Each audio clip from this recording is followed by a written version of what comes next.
Chapter 2 Assessment and Planning Nursing Education 5th Semester Book PB Publication. In this unit we will study about assessment of teacher, assessment of learner, curricular planning, etc. Assessment of teacher. Let's start this chapter. Assessment of teacher. सबसे पहले हम ये जानेंगे कि teacher होते कौन हैं। Teacher is a person who helps student learn by imparting knowledge, skill and values. Teacher ऐसे लो पर्सन होते हैं जो कि स्टूडेंट को नॉलेज प्रोवाइड करने में, स्किल और वैल्यूज प्रोवाइड करने में हेल्प करते हैं। Teacher play a vital role in education and development of individual and society. They have various function. क्या क्या होते हैं? जैसे मीडिएटर का काम करते हैं, डिसिप्लिनरियन, mentor, judge, organizer and leader. Teacher also have different qualities and style such as subject knowledge, pedagogical knowledge and skill, communication skill, interpersonal skill, ethical values and enthusiasm.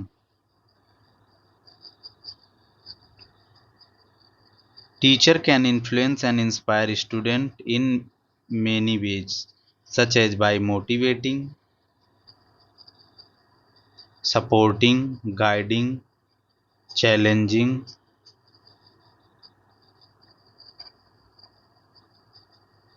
them. Teacher also face many challenges and opportunities such as adopting of changing need of expectation of student, curriculum, technology and society. Teaching has evolved from a traditional teacher centered approach to modern student centered approach. इसमें कहा गया है कि teachers के बहुत सारे role होते हैं, जैसे कि एक मीडिएटर, डिसिप्लिनरियन, मेंटर, जज का, ऑर्गेनाइजर का और लीडर का। उनके पास बहुत सारी स्किल्स होती हैं, नॉलेज होता है।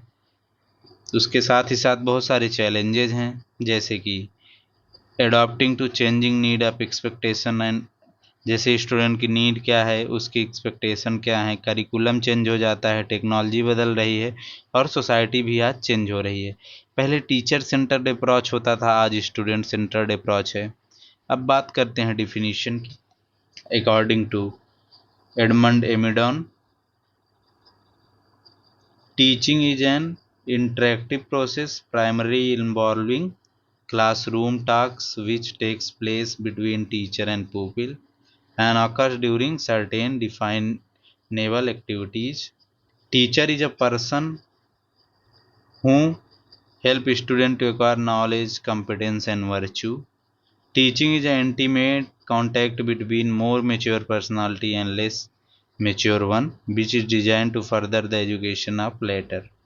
Teaching is a form of effort able to create environment system can allow for learning process to occur optimally. Essential qualities क्या क्या होनी चाहिए?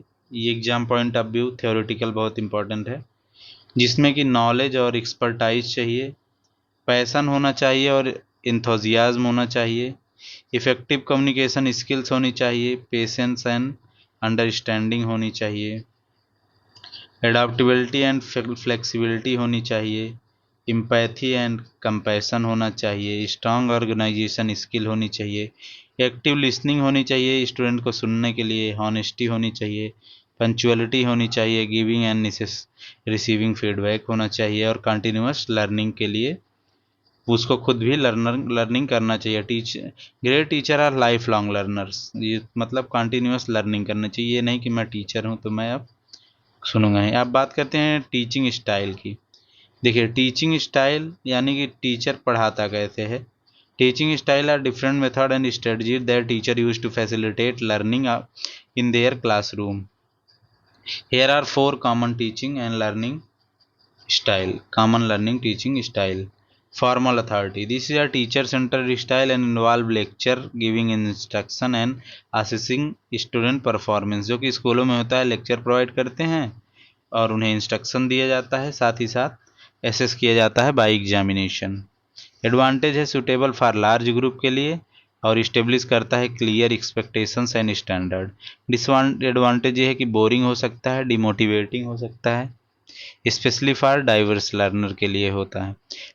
डाइवर्स लर्नर के लिए प्रॉब्लम्स, बोरिंग और डिमोटिवेटिंग। फिर है limit critical thinking, creativity and collaboration skill. Formal authority, demonstrator, facilitator और delegator. Demonstrator, this is a teacher-centered style, but it involves more interaction and demonstration. The teacher shows student how to do something, such as solving problem, conducting experiment, or playing an instrument. Advantage है engage करना with auditory stimuli, effective for teaching skill through demonstration. अब बात की जाए, ये second था demonstrator का, किसी चीज़ के लिए डिमॉन्स्ट्रेट करता है। फैसिलिटेटर, इसमें स्टूडेंट बहुत पार्टिसिपेट नहीं करते,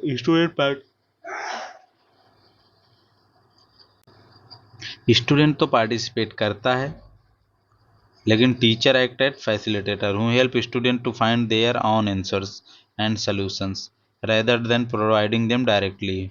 जैसे कि ये हेल्प करता है उसे ऑटोनॉमी यानी कि खुद से डिसीजन मेकिंग में, मोटिवेशन में और क्रिटिकल थिंकिंग में।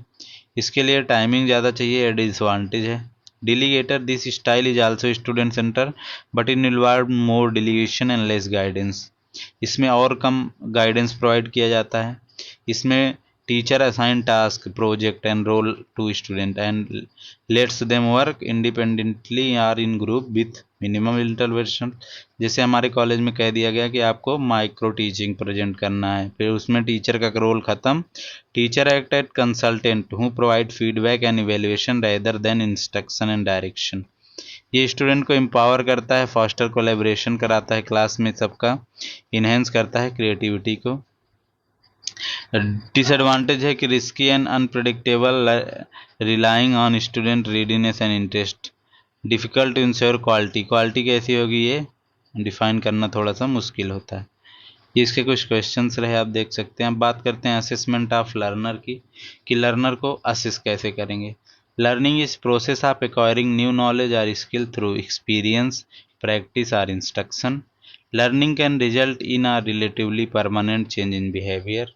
लर्निंग क्या है? लर्निंग एक प्रोसेस है जिसमें हम न्यू नॉलेज और स्किल्स को अपने एक्सपीरियंस, प्रैक्टिस और इंस्ट्रक्शन से गेन करते हैं।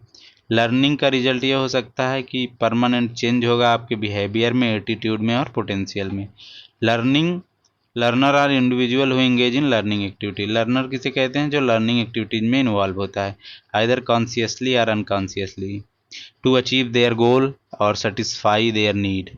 There are different type of learner such as visual, auditory, kinesthetic, or who prefer mode of learning. Learning is influenced by various factors जैसे motivation, cue, response और reinforcement में।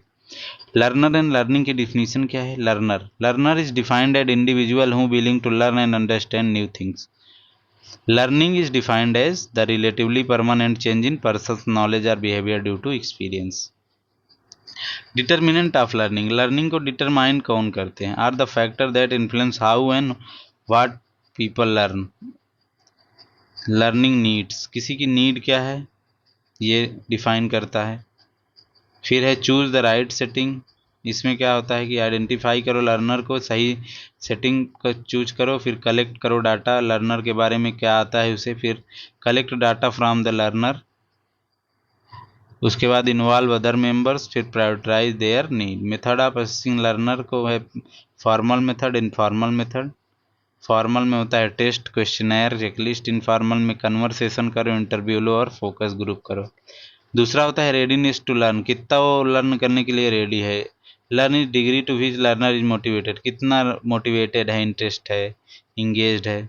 Type of readiness, जिसमें एक physical readiness हो सकता है, emotional readiness हो सकता है, एक्सपीरियंशियल रेडीनेस और नॉलेज रेडीनेस।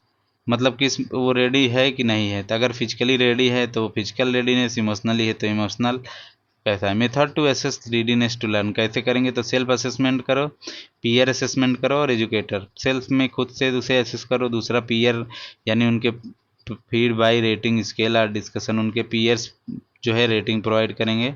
और educator evaluate using test or interview, मतलब कई सारे टीचर मिलकर। Role of educator in assessing readiness, teacher का रोल क्या हो सकता है, बहुत सारे रोल हो सकते हैं, फिर जैसे कि इंस्ट्रक्ट करेगा लर्नर की नीड को, प्रेफरेंस को, सब चीज़ें हैं। टाइप्स ऑफ लर्नर तो 4 प्रकार के होते हैं, VAR के लिखा है ना, visual, auditory, reading, writing, kinesthetic. जो पढ़ के, जो विजुअली देख के लर्निंग करे, ऐसे तरह प्रकार के लोगों को विजुअल बोलते हैं। जो सुन के करे वो एडिटरी, जो देख रीड करके या लिख के करे वो रीडिंग। काइनेस्थेटिक है जो करके करे, मतलब जो चीज़ है वो परफॉर्म करके। इसमें क्या है कि आप देख सकते हैं, form of physical activity, hands on task होता है। फिर है today generation and there learning skill and attribute, आज की जनरेशन कैसे है, तो टेक्नोलॉजिकली लिटरेट है, सोशल लर्नर हैं आजकल के, क्रिएटिव हैं, इनोवेटिव हैं, इंडिपेंडेंट हैं और सेल्फ डायरेक्टेड हैं। इमोशनल इंटेलिजेंस ऑफ लर्नर, यानी कि वो इमोशनल इंटेलिजेंस होनी चाहिए, मतलब अपने इमोशंस को कैसे प्रेजेंट करना है नीड के हिसाब से, अकॉर्डिंग टू आवर नीड। जैसे कि self awareness, self regulation, motivation, empathy, social skill, इन सब चीज़ों का हमें टाइम टू टाइम यूज करना है। यही चीज़ हमें बताती है कि हम इमोशनली इंटेलिजेंस। सेल्फ अवेयरनेस मतलब अपनी स्ट्रेंथ वीकनेस जानो। सेल्फ रेगुलेशन यानी कि खुद को कब कैसे करना है, स्ट्रेस से कैसे कोप करना है। मोटिवेशन यानी मोटिवेट रहना है। उसके बाद एम्पैथी होनी चाहिए कि फीलिंग समझो दूसरों की। सोशल स्किल होनी चाहिए, कैसे किससे बात करना है, अपने इस इमोशंस को कैसे एक्सप्रेस करना है, ये सब चीज़ों के लिए। Motivational factors to learning, personal factor हो सकते हैं, आपके पर्सनल मोटिवेशन फैक्टर हो सकते हैं, जैसे कि आपको बड़ा आदमी बनना है या फिर कुछ भी आपके हो सकते हैं। फिर इन्वायरमेंटल, आपके आसपास अगर अच्छे लोग हैं तो इससे आप मोटिवेट होंगे। सपोर्ट सिस्टम है, अगर घर में अच्छा सपोर्ट सिस्टम है तो आप केयरिंग फैमिली है तो आप मोटिवेटेड रहेंगे। बात करते हैं करिकुलम एंड प्लानिंग की। करिकुलम क्या होता है, करिकुलम को हम बोलते हैं कोर्स ऑफ लर्निंग भी, जिसमें कि curriculum is entire range of experience both directed, ये आप देखिए जॉन डेवे ने दिया था इसे, जिसमें उन्होंने कहा था बहुत directed and undirected concern in unfolding the abilities of individual. Curriculum is plan for providing set of learning opportunities. Curriculum planning is a plan learning experience for student, यानी करिकुलम होता है सिलेबस जिसे हम समझते हैं, इसे कोर्स ऑफ सिलेबस भी बोलते थे पहले। टाइप्स कितने होते हैं, इस बुक में तो 8 दिया है, लेकिन ओरिजिनली में मैंने जो पहले देखा था वो 4 थे। कौन कौन से थे, पहला इंट्रिंसिक करिकुलम, जो कि दूसरा एक्सट्रिंसिक, तीसरा है नल करिकुलम, और एक होता है फोर्थ था एक्स्ट्रा करिकुलर एक्टिविटी। इंट्रिंसिक होता है जो कॉलेज लगाता है, एक्सटेंसिक होता है वो जो कि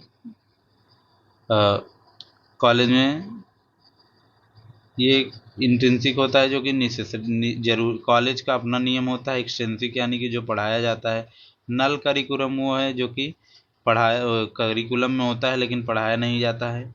एक्स्ट्रा करिकुलर एक्टिविटी हैं जो कॉलेज में एक्टिविटीज़ होती हैं एक्स्ट्रा करिकुलर की। तो इंट्रिंसिक क्या था, इंट्रिंसिक वो था जिसमें कि आपको कॉलेज का अपना कुछ चीज़ें होती हैं जो कि कॉलेज जो पढ़ाता है लेकिन वो ऐसा कुछ करिकुलम में आया नहीं रहता है। और इसमें क्या क्या बताया गया है कि recommended curriculum, written curriculum, taught curriculum, supportive curriculum, assess curriculum, learn curriculum, hidden curriculum and null curriculum. Hidden curriculum वही है जो transmitted by the school culture, जिसे मैंने इंट्रिंसिक बोला। इंस्ट्रिंसिक, ये नल तो बताया ही। Learned curriculum, this is curriculum actually learned and understood by the student. It may or may not match the intended curriculum depending on student prior knowledge, motivation and attitude. assessed curriculum, supportive curriculum। अब बात करते हैं curriculum design कैसे होती है। तो इसके लिए हम नीड को देखते हैं कि नीड क्या है, उसको मॉनिटर करेंगे और इवेल्युएट करेंगे। फिर इन्वॉल्व करेंगे consultation of knowledge stakeholder, यानी एक्सपर्ट्स को हम लेंगे। एक्सपर्ट्स को लेने के बाद हम relevant and meaningful collecting to real world से हम उसे जोड़ेंगे। उसके बाद हम इंक्लूड करेंगे फॉर्मेटिव और असेसमेंट करेंगे कि क्या हम जो बना रहे हैं वो सही बना रहे हैं कि नहीं। फिर इम्प्रूव्ड बेस्ड ऑन फीडबैक, अगर है कोई तो फीडबैक से इम्प्रूव करते हैं, फिर उसे इवेलुएट करते हैं, फिर इम्प्लीमेंट करते हैं। कंपोनेंट ऑफ करिकुलम डिजाइन की बात करें तो पहला है करिकुलम फ्रेमवर्क। पहले फ्रेमवर्क आता है, फिर उसका कंटेंट आएगा, फिर करिकुलम डिलीवर होगा, फिर करिकुलम को असेस किया जाता है। अप्रोचेज क्या होना चाहिए, तो सब्जेक्ट सेंटर अप्रोच होना चाहिए, लर्नर सेंटर अप्रोच होना चाहिए और प्रॉब्लम सेंटर्ड अप्रोच होना चाहिए। करिकुलम को डेवलपमेंट करने के लिए स्टेप्स क्या होते हैं, तो पहला है एनालिसिस करो, फिर डिजाइन करो, फिर इम्प्लीमेंट करो, फिर इवेलुएट करो। अगर कोई करिकुलम है तो उसका डेवलपमेंट इस प्रोसेस से होता है। पहले एनालिसिस करो नीड, फिर डिजाइन को आप करो, उसे डिजाइन दो, फिर इम्प्लीमेंट करो सोसाइटी में, फिर इवेलुएट करो कि क्या आपका जो करिकुलम है वो सही बैठ रहा है या नहीं। फैक्टर जो हैं जो करिकुलम डेवलपमेंट को अफेक्ट कर सकते हैं, इन्फ्लुएंस कर सकते हैं, तो पहला है फिलोसॉफिकल फैक्टर्स, यानी कि विजडम नॉलेज जो है, these are the fundamental believe the guide the educational decisions, they reflect the vision mission and goal of curriculum. दूसरा है psychological factor, these are aspect of human behaviour and learning that inform the curriculum planning, they include nature need. Societal factor, society भी affect करती है। Political factor भी effect करते हैं, मान लीजिए ऐसी गवर्नमेंट है जो सच्चाई नहीं छपने देना चाहती है तो पॉलिटिकल फैक्टर आ जाएगा। इकोनॉमिक फैक्टर, यानी कि अगर there are financial and material resources affect the curriculum development, include budget funding, ये सब चीज़ें आप समझ गए होंगे। एजुकेशनल फैक्टर है कि अगर जो बना रहा है अगर वो सही से एजुकेटेड नहीं है या सोसाइटी एजुकेटेड कम है तो फिर ये प्रॉब्लम आ सकती है। फिर टेक्नोलॉजिकल फैक्टर है कि ऐसी ऐसी चीज़ें अगर हम कैरिकुलम में डाल दें लेकिन टेक्नोलॉजी वो है नहीं तो फिर वो हमें प्रॉब्लम क्रिएट करेगी। Barriers and facilitators of curriculum development, lack of resources अगर हैं तब बैरियर बनेगा। रेजिस्टेंस टू चेंज, अगर जनता नहीं चाह रही कि वो नया चीज़ कुछ पढ़ेगी तब भी। फिर टाइम कांस्टेंट, समय का। फिर है कॉन्फ्लिक्टिंग स्टेक होल्डर प्रायोरिटी। फिर है lack of expertise and training. फिर है inflexible policies and involvement, lack of evaluation and continuous improvement. Political and societal pressures भी हो सकते हैं। राइटिंग लर्निंग आउटकम बिहेवियर जो है, स्टेप्स फॉर राइटिंग बिहेवियर आप देख सकते हैं, इसका तो कोई वो नहीं। कोर्स प्लान जो है, course plan is a detailed outline of objective content method and evaluation of course. इसमें ये सब चीज़ें होती हैं कि कोर्स जो है उसको प्लान कैसे किया जाता है, और ये यूनिट प्लान रहा, यानी किसी यूनिट को अगर प्लान करना है तो उसके लिए ये चीज़ें होती हैं। Lesson plan is a teacher detail description of course of instruction और learning trajectory for a lesson. Principle of effective learning lesson plan का कैसे हो सकता है, अगर उसका ऑब्जेक्टिव क्लियर है, अलाइन विद स्टैंडर्ड है, इंगेज्ड है, फ्लेक्सिबिलिटी है, असेसमेंट है। Characteristic of ideal lesson plan, student center होना चाहिए, डिफ्रेंशिएटेड होना चाहिए, कोलैबोरेटेड होना चाहिए, क्रिएटिव और रिफ्लेक्टिव होना चाहिए। पर्पज होता है provide clear and coherent structure, communicate करना लर्निंग ऑब्जेक्टिव्स के बारे में, गाइड करना सिलेक्शन का and use of appropriate teaching, facilitate the assessment and evaluation of student learning. Thank you and have a nice day.